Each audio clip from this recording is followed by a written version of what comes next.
think the honorable thing for our species to do is deny our programming. Stop reproducing. Walk hand in hand into extinction. One last midnight, brothers and sisters opting out of a raw deal. Do not trust any friends or family members. I repeat, do not trust friends. Well, definitely in situations where there's acrimony and conflict and whatnot, like criminal negligence, maybe narcotics. Yeah, you want a lawyer. Make sure all that shit's out of there. But anyway, for the most part, I think they're just, once ChatGPT can just eliminate that class of humans, we're good. Special place in hell. Yeah, give them hell. Wow. You can suck the long arm of the law. Oh yeah, man. Judge, jury, and executioner all in one. I wish we had one of those, James. A proper lawyer. Could you imagine such a thing? A judge who just drives around on a motorcycle and dispenses justice? I can imagine it now. Yeah. He would have a golden eagle on his shoulder. After reading the Batman Judge Dredd collection. Yeah. And it's like, anyway, Extinction Agenda, James and James. We're, Judge Dredd Batman extravaganza. Alan Grant, John Wagner. Mm-hmm. Alan Grant's dead, by the way, recently. 2022, sorry. R.I.P. Alan Grant. Yeah, July 20th. I think there was a tick where it was on our radar and we were like, we should do some Alan Grant, and as usual, we failed to show respect to the dead. Yeah. John Wagner. That's normal for us. Yeah, John Wagner's as old as the fucking wizard. Oh yeah, they're 70. They died in their 70s. I think it was Simon Bisley's in his 60s now. Like, this comic's from 19. So we did two of the comics. We did Batman Judge Dredd, the first one, Judgment on Gotham, and then the last one, Die Laughing, which is a two-parter. I did them all. Oh, you read the whole fucking thing? Wow. I didn't. Yes, I did not do that. I gargled. Goddamn. You crazy? Even with the Cam Kennedy stuff? Yeah. I went. Oh wow. Okay. Awesome. I read one of those actually. I read. We can talk about more than that. Let me look at the table of contents. I read the one where Batman gets brought into another dimension and he has to fight Judge Dredd for some sort of fucking guy. Riddler's involved. Yeah. That was pretty good. Jim Lee co-published this. Well, it's a DC comic. Well, yeah, it's DC Comics. That makes sense. Oh yeah, that's true. Well, in partnership with 2080, right? Because once upon a time, though, it was like this is, again, these comics are from 1991 and 1998. Like Jim Lee didn't even exist back then, right? Well, maybe 1998, but he was not in an administrative capacity. Like whoever brought this would have been who the fuck would have done this way back when? Denny O'Neil would have been at it, and who else? Dan Raspler, I'm seeing here, the editors way back when. So the Superman and the Batman editor, and also the guys over at fucking, I don't know, whoever was publishing 2000 AD at the time. Yeah, Alan Grant. Yeah. Alan Grant's the artist, right? No, we got Simon Bisley doing the art. And then we got Glenn Fabry doing the art. So John Wagner and Alan Grant are co-writing, or they're writing different stories depending on the book? I think they're co-writing, all of them. Pretty familiar team up. They were writing Batman around this time. Like in 1991, John Wagner was writing a good chunk of Batman, I think. And then Alan Grant also, but Wagner left and Alan Grant stayed on. So we've read from Alan Grant in Nightfall. Right. Oh baby. This opening page with the bare ass and this guy's sick. Glenn? This artist. Simon Bisley. Yeah. I've come to judge you. Sorry, I got to find what you're talking about. Oh, I see when they're making young lovers. And then he has like these like grotesquerie. He loves like just like this Judge Death specifically, just like basically just like runs his fingers through you in like a gross way. Yeah, like which I feel like Frank Whiteley actually sort of. Oh, I know what you're talking about. Sort of I feel like he riffs off of this. Well, it's probably from Grant Morrison's script, but you're not wrong. I mean, I like this idea of fingers going under skin. I bet we could find lots of background, lots of, I don't know, what's the word, precursors? Yeah, I'd advise against Googling skin fingering. Skin under fingers. Yeah. I don't know, man. Maybe that's my next podcast project. The genealogy of skin fingering and the dangers thereof. Yeah, that cop gets it real bad. So what did you think of these this first one in general? This is like, these are like, I can't remember if we talked a little bit about it anyway while it was going on, but these are really metal. Like, they're stupid. I would say so. Yeah. Yeah, they're crazy, and they're a real art ride. I do feel like both Batman and Judge Dredd are given some respect. I don't know. I really like Bruce tied up going toe to toe with Judge Dredd. I like that Judge Dredd's like, just even though these are his actual like original writers and like old hands, that like basically they sort of treat him like a fucking idiot. Like he's just unrelentingly stubborn and like set in the laws of his own universe, you know? Yeah. Like he has no scope of going outside of that. Like he won't. He'll skip a universe to fucking arrest you. Yeah, he's like, I don't need your help, Batman. I need you to do 20 years to life, or 20 years. Yeah, he's like, he doesn't give a shit if you're not even from his dimension. He'll address you with his law. Yeah, which I guess Batman sort of tracks for the character.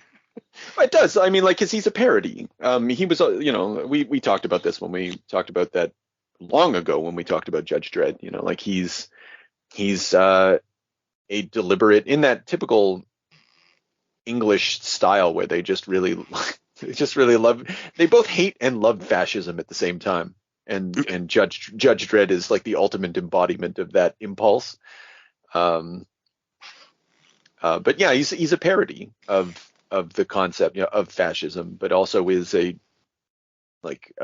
probably a pretty serious fascist early on anyway. I mean, that was the purpose of him. He's changed, I understand, considerably over time, like kind of softened as the writers brought his story forward. But in this era, he's pretty fucking Judge Dreddy.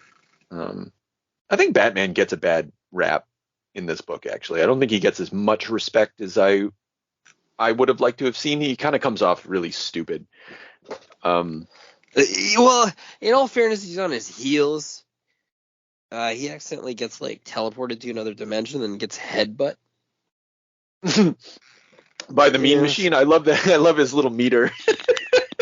Or he cranks it up to fucking, yeah. That actually, I don't know if you recall. I was pretty. There was a time where I was pretty, like a pretty big advocate for the Sylvester Stallone Judge Dredd movie. I have a recollection of that. Yeah, they did a good job with this particular character in the wastelands of that. They had an actor play him, and the costume was 5 stars, and it actually just nailed this guy.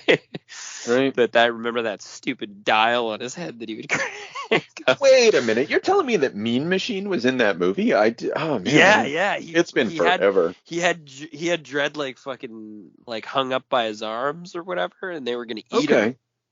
Oh Jesus! in the wastelands. Obviously, Dredd then dealt with him or whatever, but. Yeah. Okay. Yeah, I'm sorry. I'm just doing a little doing a little looking here. Carry on. talk amongst yourselves. Speak amongst yourselves. Anderson's super. Simon Bisley did a good job making Anderson hot. Yeah.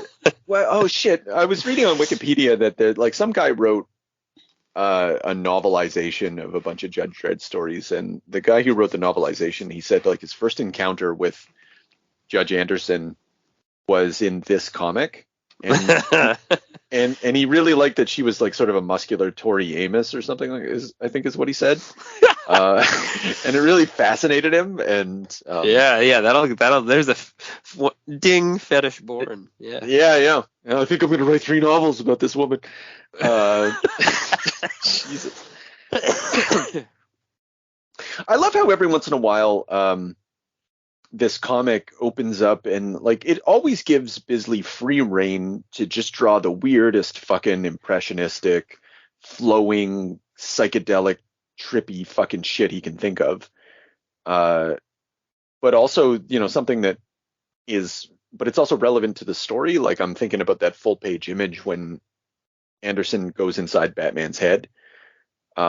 And her dialogue's just weird, but all the stuff you look at, you're yeah, that is pretty fucking weird. And I don't know, there's something encapsulating about it. It's I don't want to say it's iconic because it's too messed up to be iconic, but it definitely I guess I already used the word encapsulating. It's there's a big story in there, all told at once. If you didn't know anything about Batman, you'd be at the very least, you'd be okay, this stuff happened. It's, yeah, I don't know. So you just found Batman to be dumb. Oh, I underpowered. I know he rips out of that thing. I like when he punches Dredd in the face, but generally he's kind of, you're right, he's on the back heel, but I think that's a common... I don't know. Look at those muscles, man. He's not underpowered. I like the I like the Anderson mind scan. That's pretty sweet. Well, that's what I'm talking about. Yeah. When she does weird, she says. I like how she's unaffected by probably what should probably be a horrific mind. Really. Yeah. Well, she's been in the mind of the dark judges and whatnot. Yeah, that's right. Their universe has a lot more going on than theirs. Yeah. Yeah, he just fucking smashes Dredd's face in. I like the depiction of... Oh, go ahead. That's the beef right there. No, Yeah. I like the depiction of Scarecrow in this. And I've always been kind of fond of the dark judges as a concept. I don't... The sentence, the crime is life. The sentence is death. It's so perfect. He's oh my goodness, it's so it's just very basic. It's just because living people commit crimes, the end to crime is complete annihilation. It is the sort of fascist mentality brought to 15. Here's the ultimate outcome of Judge Dredd. So it's a good in the way that Batman's bad guys are dark mirrors of the Batman in some sense. It's fitting that Judge Death is a dark mirror. Yeah, I like that. The same thing too. I'm with you on the Scarecrow. The Scarecrow's done really well in here. He's not always easy to do well, but he's he's a more interesting character and probably more fun to write. And especially when you have a great artist like this, you can really toy some Scarecrow stuff. You can't always do that with a Joe Blowish well, no, because all they do is draw snakes floating in the air or some shit. Someone attacked you with a rubber spider. And you're okay. The guy that fucking drew Nightfall. He's not gonna. You're not gonna get anything exciting out of Scarecrow. You may as well fucking leave him right off the table. Yeah. But, which is why he was mostly left off the table, and why I think that's why he gets left off the table so often. I think you're right. You need to be able, he's a horror character. He's a scary fucking guy, and fear is in a comic. You can't just have words that strike fear. You need images that strike fear.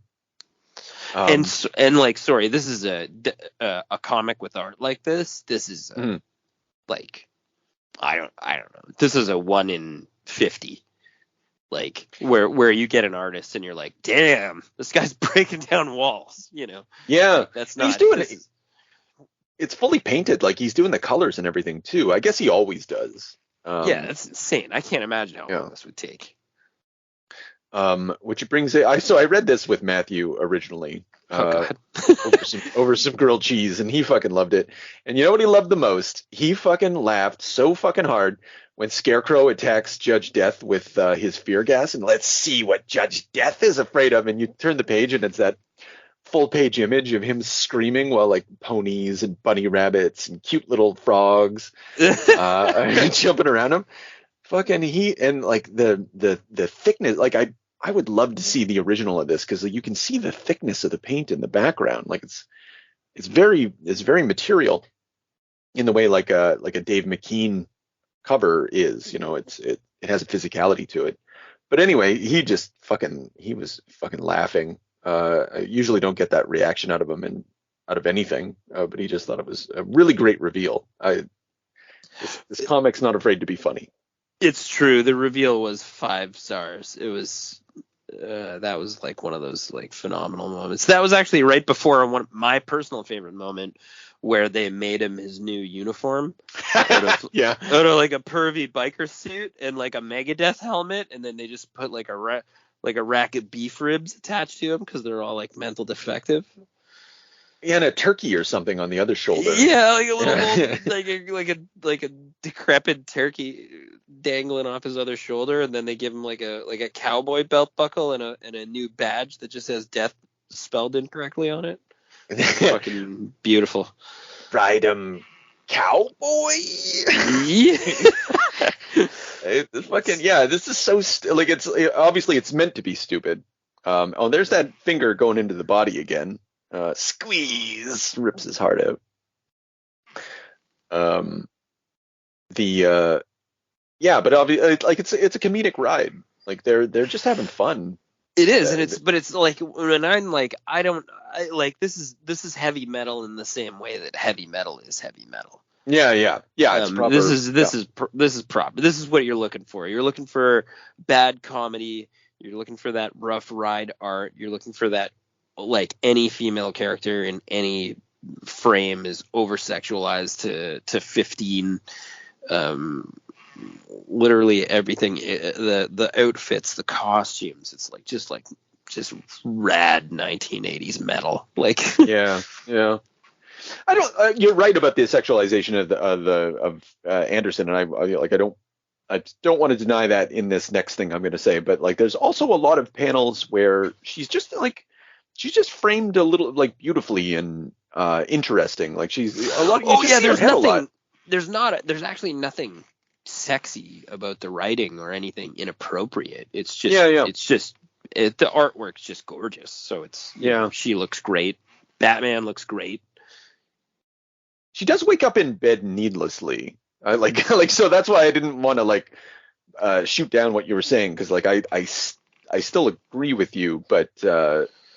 There is a bit of there's some Bruce Wayne consensual moment going on at the end of the comic. Oh yeah, that's it's right. Very unusual.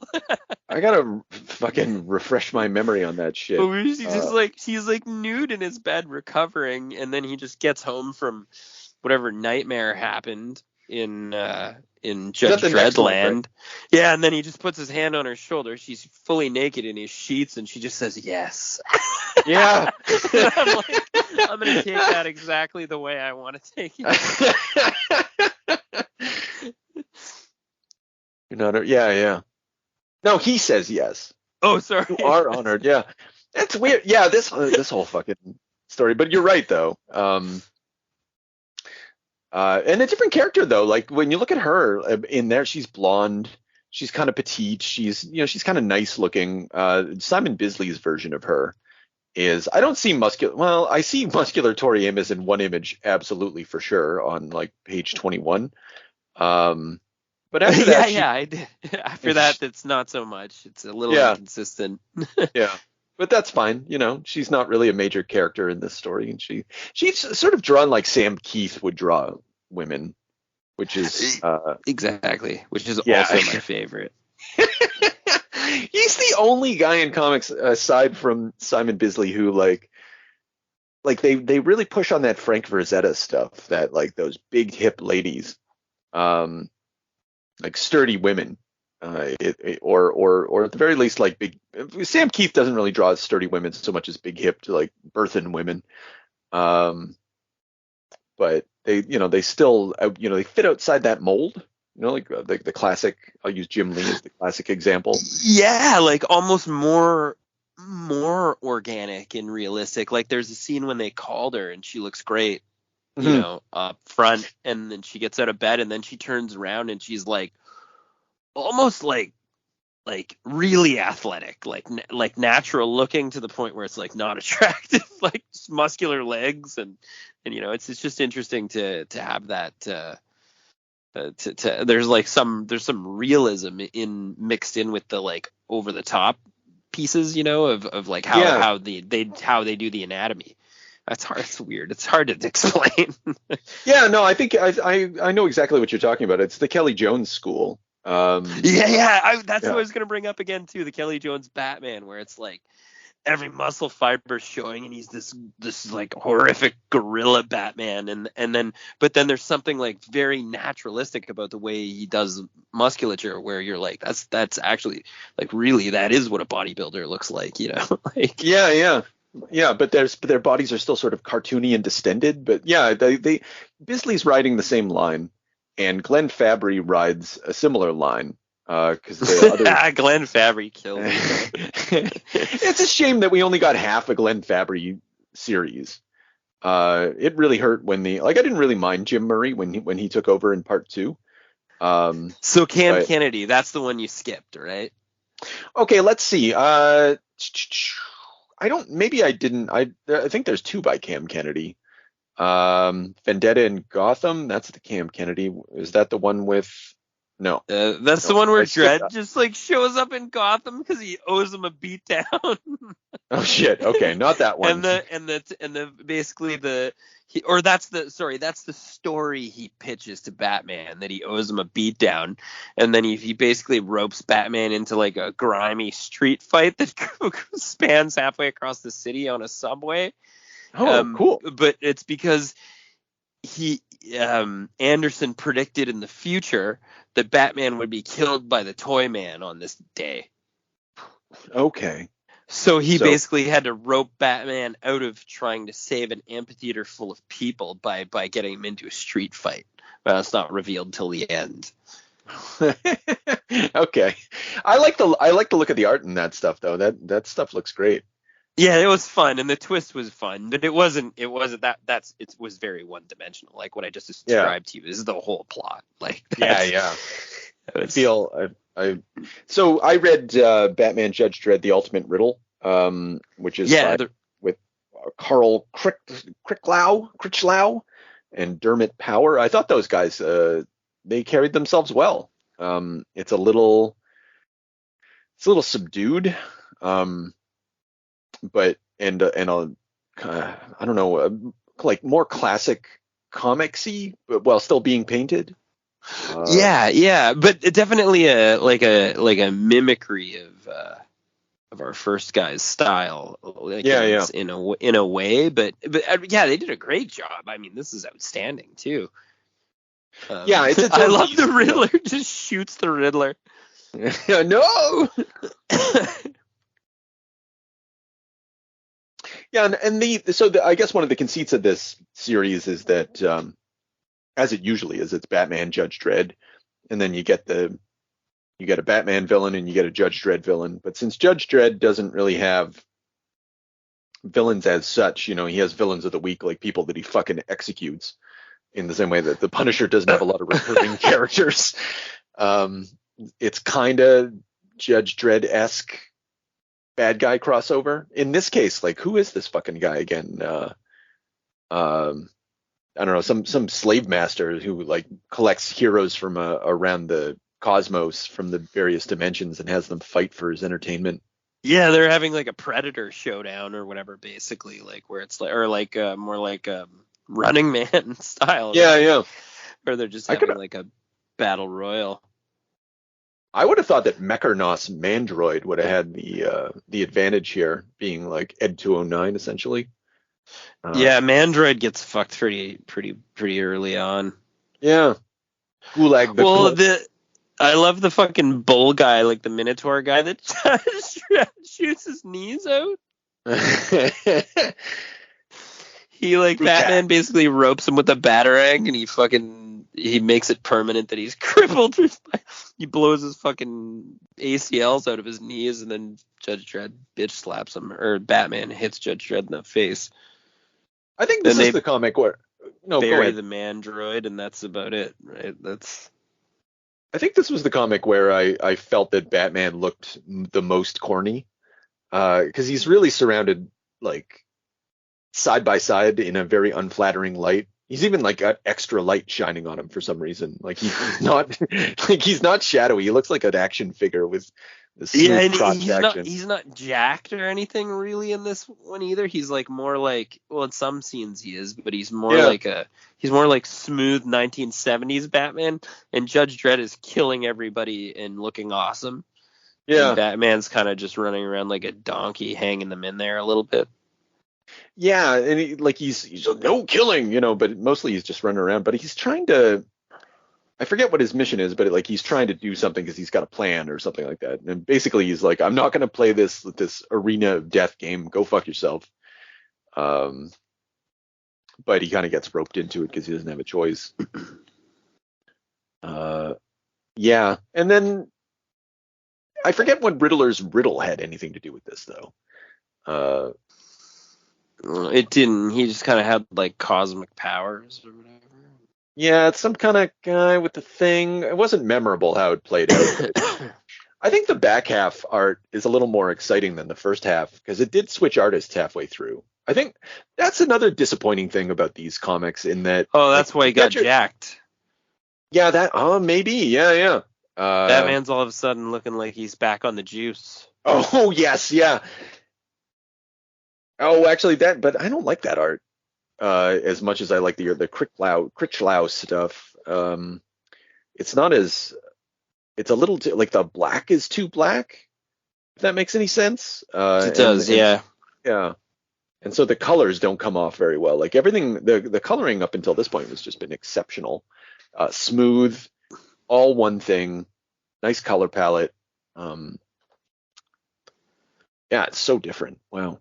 Yeah, this looks like crayons. Yeah, there we go. Someone brought out their pencil crayons and fucking thought they'd do a Batman comic. Like, oh my goodness, this page on it doesn't show me what fucking page it is because the comic got a little weird after that. But that page spread, like that full page image of like Batman with all his monsters around him and Bane and everything. Like compare that. Oh yeah, yeah. It looks like street art in the worst way possible. Like a really bad mural by some kid. That's no good. All right. Yeah, I do feel that. I know what you mean. It looks like it was like could be painted on the side of a building because it's like all like everything is like all the perspectives all wrong on everything. It's just like sort of like crudely laid out. Like yeah, it's just the side of a warehouse. Some people just drew on the side of a warehouse and tried to call it a comic. And Dredd's face just kills me too. The general Dredd. Yeah, it's really easy to draw. The mega frown. I don't know if he's frowning so much as he's definitely gritting his teeth a lot. No, I see there's a frown. Yeah, you're right. Oh my goodness. Yeah, he's a cartoon character. They're both that's the thing about Dredd. Like he is a cartoon character. But he's also he is more serious. so like what did you call him right at the beginning? I called him a fascist. Yeah. No, yeah, I can't remember. Yeah, he is a cartoon character though. Yeah, I can't remember what you called him, but you called him something. It was something fitting, some sort of pithy observation about Judge Dredd. I liked the last story the best out of the ones. So there's I think my Joker one. Yeah, I liked that it felt like it actually finally had stakes. and it maybe was even kind of about something, because they're both of these characters, Judge Dredd and Batman, are highly repressed. Like they're all about delaying or forbidding themselves pleasures. At least at this time, 1970s Batman's maybe a little different. The denying themselves women, denying themselves any sort of hedonistic relaxation for the sake of justice. And this was putting them side by side with that. I don't think that the comic gets a lot of juice out of it, but I enjoyed seeing the contrast between the two things and thinking about the contrast. Because for those of you who haven't read it, it's Batman and the Joker end up in Mega City 1, and in Mega City 1 there's this big like superdome of these people, these ultimate hedonists, and they're going to lock themselves away from Mega City 1 because it's too bad vibes, man, and they're going to go in there and fuck and take drugs and do whatever they want for as long as they want in this paradise. But of course the Joker and the Judge Death and all those guys end up getting locked inside with all the hedonists and start killing everyone. And Batman and Dredd have to save everybody. And Dredd's very reluctant about that. to go inside the. He doesn't care for them. Oh, the hedonists. Yeah, well, that's it. He's just like, fuck these people. They're breaking the law in some sort of sense. It just shows the sort of moralism of Judge Dredd. Not Batman though. Batman will fucking get it on, as we see at the end with what's her nose with Anderson. I like the news reporter guy that's wearing the skirt and the high heels. Oh yeah, he's got a name. He shows up often. What's his fucking? Oh, I'm not gonna find it. Anyway, he yeah. Looks like he could be. Oh, do you think our leader of the opposition? Do you think he's? That's not a skirt. That's like it's just a skirt. Like I see what you're saying. It does have some sort of. I thought it was like sort of a red, maybe a red leather mini skirt. Yeah. He's wearing that like yeah. So it's just funny because they got him cut off, and it's just needless. This art. Madness. Yeah. Oh, I see what the news reporter. I know what you're talking about. I'm sorry. I thought you were talking about like the reporter, but the newscaster. Not to be pedantic. That's where the confusion came in. Oh yeah. Sorry. No, it's my fault. I know what you're talking. You're right. It is needless. It's and in this future, all of it is sort of acceptable. It's not pointed to in a sort of. I don't know. I do wonder whether or not that's like that in itself is the joke, But it's not. This future's fun. Like you can. Yeah. As long as you're not breaking the law. Yeah. You do whatever you want. Don't break the law. Judge Dredd might frown. Yeah, you might, but at least you won't do like whatever 50 in isolation, in the ISO cubes or whatever. Oh, Jesus, the ISO cubes. That's awful. What do we think? This guy's Alfred. I wonder if this is all right. Just thinking about a quadrant indeed, sir. Considering the technology would be developed for another... no.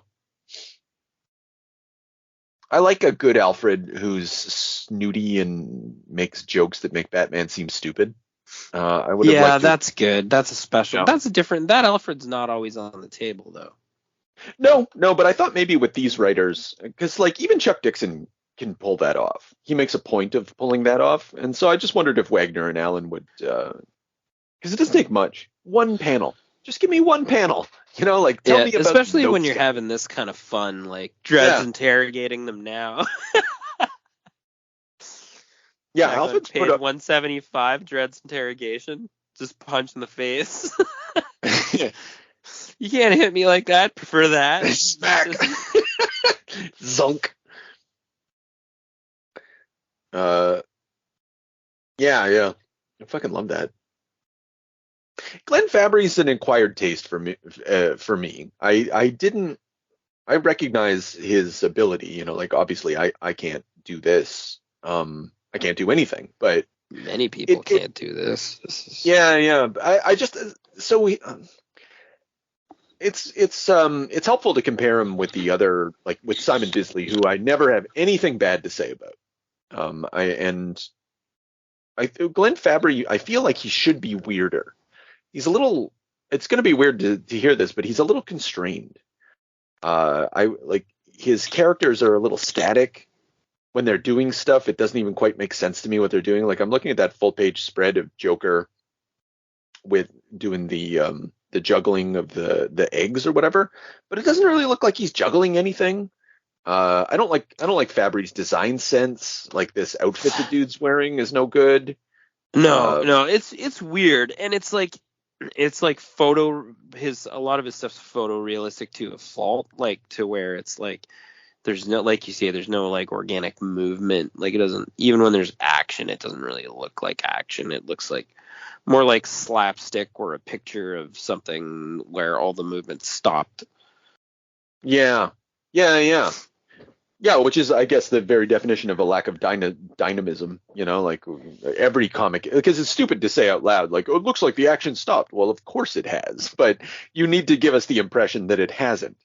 And yeah, he's not always able to do that. Like he sometimes does. He's not terrible. And again, oh no, he's incredible, but he's that's the thing. Like, he's better suited for different.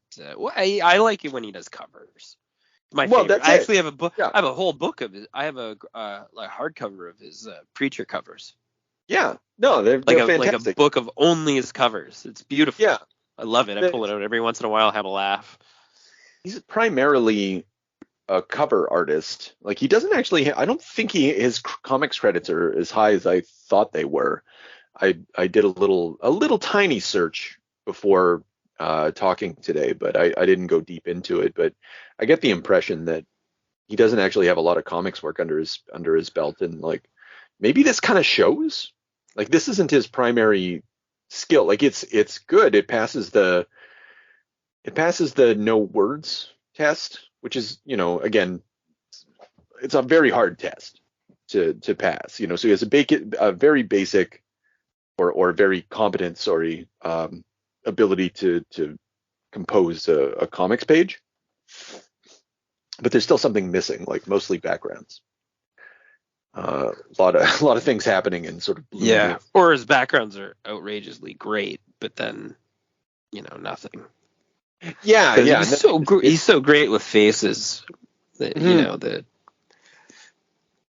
It's a classic Marvel, actually. Like I'm giving him shit for it, but I mean, you get the same thing from a John Buscema or anything like that. It's just a classic. You have one panel that's very detailed and establishes the setting, and then you allow the reader to take that image and carry it down into the other ones. Like you make the reader do the work that you ought to be doing, but it still works, right? And it's good for deadlines. It's good for the industrial production line that is comics. So backgrounds often disappear for that reason, I would imagine. Yeah, true. The Robo Skeeter with Mortis inside of it, that really stayed with me. That was grotesque. You're gonna have to give me a page number. I'm not sure what 168, where the mosquito injects Mortis into that judge, and he slowly like deteriorates into a horror show. That happened sooner than I remember. 168? Oh, okay, well we might have different pagination. I know what you're talking about. Sorry. Where am I now? Did I? No, sorry. 186. Right, 186. I see it just before Judge Anderson does her like naked yoga. Yeah, and does her ninja kick that I just wish I could get out of my head. That's awful looking. Yeah, exactly. Right. Like her crotch is so unappealing. Like the whole thing that's going on there. Like she looks like she transforms into, I know that face. Like she just transforms into a different person altogether. Like it's. Yeah, it looks like she looks like who's that guy that plays Spider-Man? She looks like Tom Holland with like 2 water balloons and a sports bra and a full basket. I don't know what I'm looking at here, but I don't like it.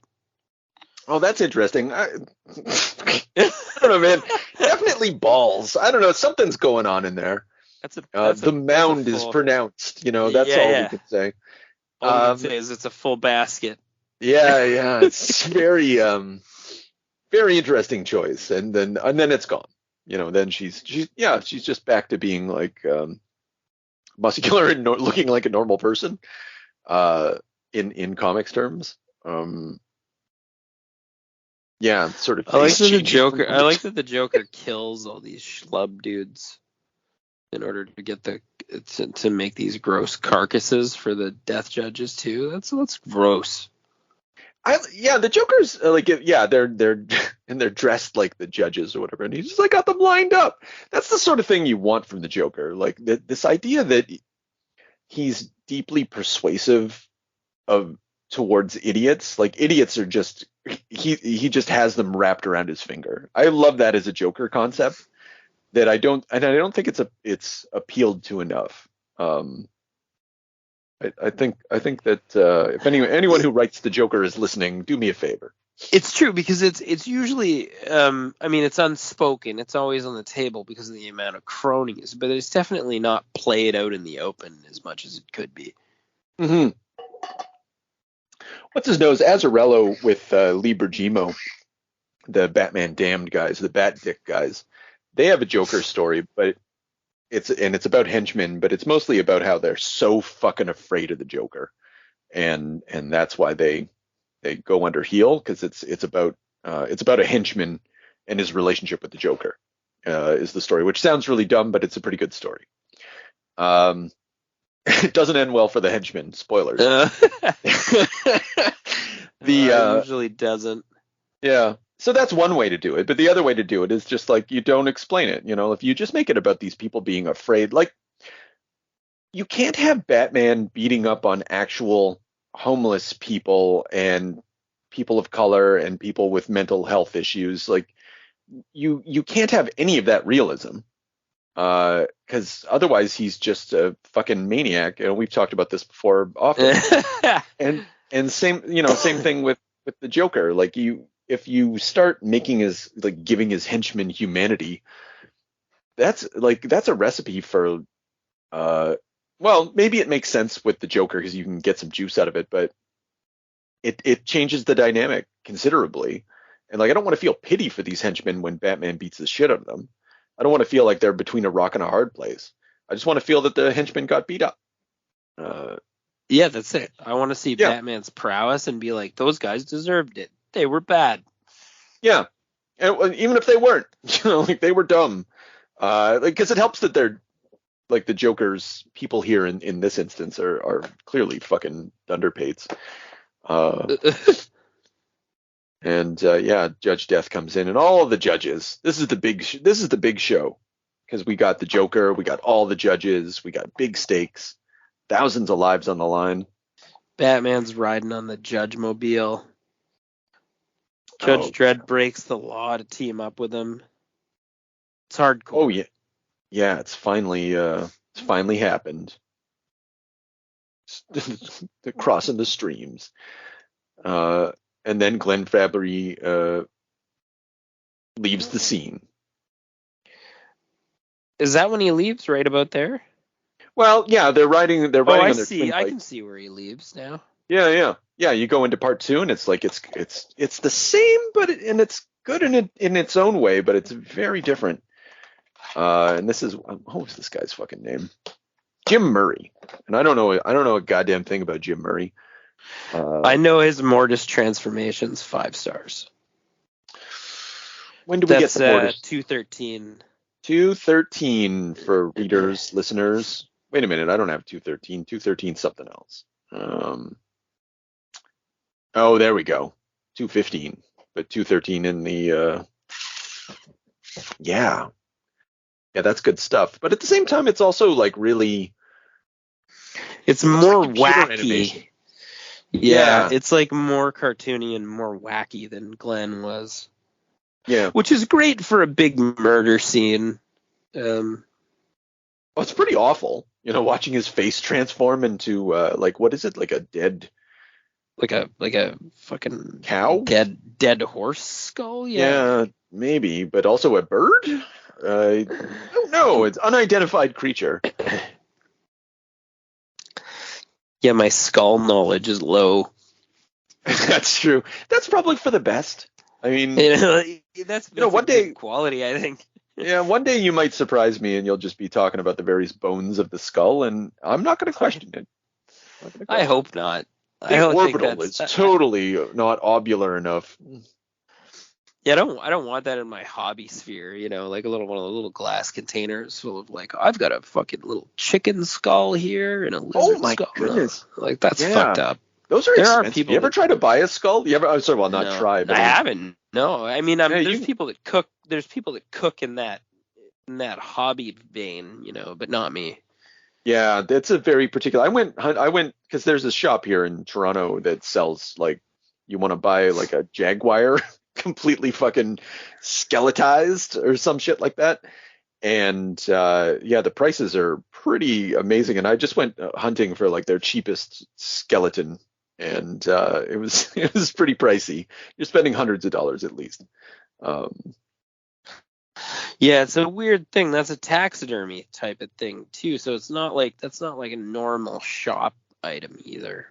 Not at all. No, there was. Yeah, I don't even know if they're still there. I'm really? How do you? Who's your clientele? Are you selling internationally? There can't be that many people selling full-on skeletons out there. Yeah, or not going I'm the Skeleton Depot today. I'm going to the skull store after work today. It's important that I check in there for my order. Not likely. Yeah. I just like to browse. Maybe I'll buy something from time to time. No. Yeah. So anyway, the Batman, the Judge Dredd, the stuff it's. I like when what's his nose, Jim Murray. I love his full page spreads. I don't love them, but I like them. When Batman. Oh, they're strong. Yeah. Yeah. His designs, the things that he's the stuff he's drawing is very inventive, very fun, very appropriate for this. But I just can't help but feel that Glenn would have done it better. I wonder what happened. I guess he just couldn't keep the pace. It's 1998, so what else is he doing at this time?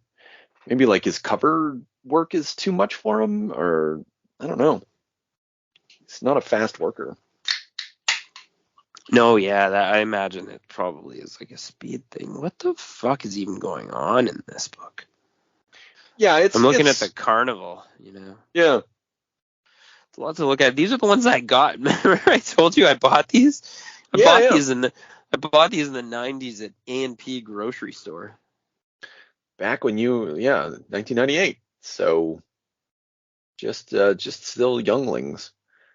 Batman saves those babes, though. That was good. I think Judge Dredd gets a really good one-page spread. A full page with the mirrors all around, with all the the literal dark mirrors of his adversary, full circle. As if John Wagner understood. We have a telepathic link over time and space. John Wagner and Alan Grant and me do. Nice. When Alan Grant died, it was like a Horcrux passed, and I've become. You shuddered Yeah, it's like, I know his passing. Thank Christ. Horrific. And Joker becomes one of the Judge death things, and his laughter destroys you or something. That page on when Judge Dredd is so the Joker's ah ha ha, and they're my head, severe sonic vibrations, and he fucking gotta shut him up, and he fires his gun. He peppers them.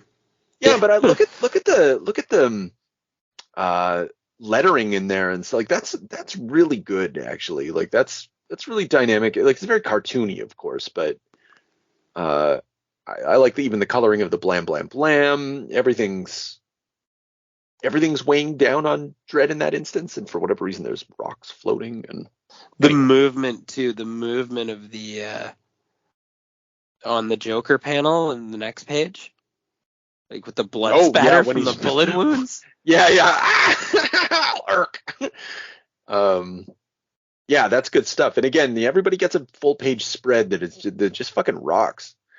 So Jim Murray's not so bad, but I like how the Joker bails and this guy's body sort of like comes back to life and he's a corpse. yeah. Hey, I have a theory. I think that full page image is not Jim Murray. The coloring changes drastically, and like it's too like, am I crazy to think that that's a completely different artist? But Oh yeah, there's a grit too on the wall. yeah, there's something going on there that's very different. I wonder if it's Glenn Fabry coming in and just doing like essentially a cover, and maybe those other images too, those full pager ones that I liked. So like maybe no, what that's a Jim Murray. Now the rest are Jim Murray's for sure. Yeah, the other ones really look like Jim Murray, and that one though now I'm seeing there's a difference. Yeah, but maybe there isn't. Maybe he's just doing a good job. But I'll say it's different in terms of quality, and whoever's my theory is that Glenn did something, but whatever. And then yeah, Joker shows up back at Arkham. Like I don't the idea of the Joker disappearing and becoming like catatonic, but they're very worried about him at Arkham or whatever. Like I don't understand what. It's not funny. It's not interesting. It's almost needless, but and then the scientists don't know what to do, and yeah, whatever. Yeah, it doesn't. And what do? They call Batman? Doesn't even make any sense. Yeah. Well, they're completely useless, but I guess they in this cartoon universe that we're reading right now, like that makes sense because our Arkham's just a revolving door of like assholes that go in and come out. We get Batman 89 Batmobile here. Oh yeah. Yeah. And even the little Batcave or whatever. This is a Michael Keaton Batcave. And in '98, I guess that still makes sense, but it's still like things changed, right? Yeah, you could have. This could be more of like whatever George Clooney's time. Yeah, I doubt it though. It's not like neon enough. No, it's true. Like the Batmobile does look a little bit. No, it's got that big like thing on the hood. The turbine or whatever. Like, yeah. Yeah, I don't know. I guess we'd have to look at like Batmobiles of the, another podcast. Ooh, Batmobiles, yeah. Yeah. I have my opinions, I have one that I hate. Which one? Well, I wouldn't be able to describe it. We'd have to like go through all the basically when they try to there was a period in the Chuck Dixon, Doug Mensch era post Nightfall where they brought back like a 1930s looking Batmobile. Kelly Jones draws it, and it just looks like the stupidest fucking thing. There's nothing sleek about it. It looks like a big brick. He's just driving around a bat brick, talking about how awesome his new car is. Fuck you. Like you guys suck. You're just that's stupid. Yeah. So I hate that Batmobile. That's the only one that I hate though, because otherwise I really enjoy. One of the fun things about Batman is like, one, how's an artist going to depict the Batman? That's always interesting to me. And then two, how are they going to depict his wonderful toys? Like what are we going to get? And that ought to be part of the fun. But like a lot of artists can't do that. Yeah, because I mean that's the fun in any film or TV renditions also is that you get your director gets their hands on the concept art and gets to roll out a Batmobile, Yeah. And then like awesome. People talk about it. Yeah, let's do Batmobile. Like it's just as important to the character of Batman as the utility belt, as this, that, or the other thing. And I'm thinking of Batman Hush or even like whenever Jim, I've been referencing Jim Lee a lot in this, and I don't know why, but the when he gets an opportunity, so he understands that it is about drawing the cool Batman stuff, but his interpretation of that is to just have a 2-page spread of a bunch of cool Batman stuff, but not any other cool Batman stuff. Like nothing that has anything to do with the plot or the action. He just, for him, it's just like, it's kind of like an Easter egg thing. And I like want a 2-page spread, like a look and find, like a Where's Waldo of like, wow, Yeah. that's the cave, eh, Jim? yeah. It's just like, what? This is absurd.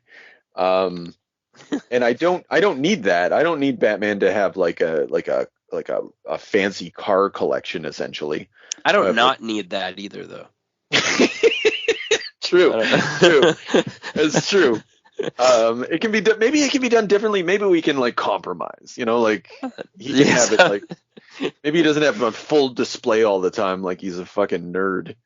But I guess he is a billionaire, so like for him that's normal behavior. Yeah. I really like that Pattinson Batmobile. Oh, that was good stuff. Yeah. They said they built that fucking thing. Oh, for real? Like they built that thing out of a roll cage basically and just put like a frame on a big fucking engine. They said it was super fucking dangerous to drive. Wow, I'm looking at it right now. Yeah, it's really it's a muscle car. That scene where it like jumped and hit the Penguin's car. Yeah. I don't know if you that apparently like a stuntman did that. That was practical. They never no fucking CGI. Some psychopath drove the car like that. And that's one of those moments where you're like, that's fucking cool. Batman's cool. Batmobile's cool. Mission accomplished. Yeah. It's a very simple thing, and so like obviously I don't think Jim Murray gave us that experience, but at least he drew a car that got us to talk about the Batmobile. So yes, thank you, Jim.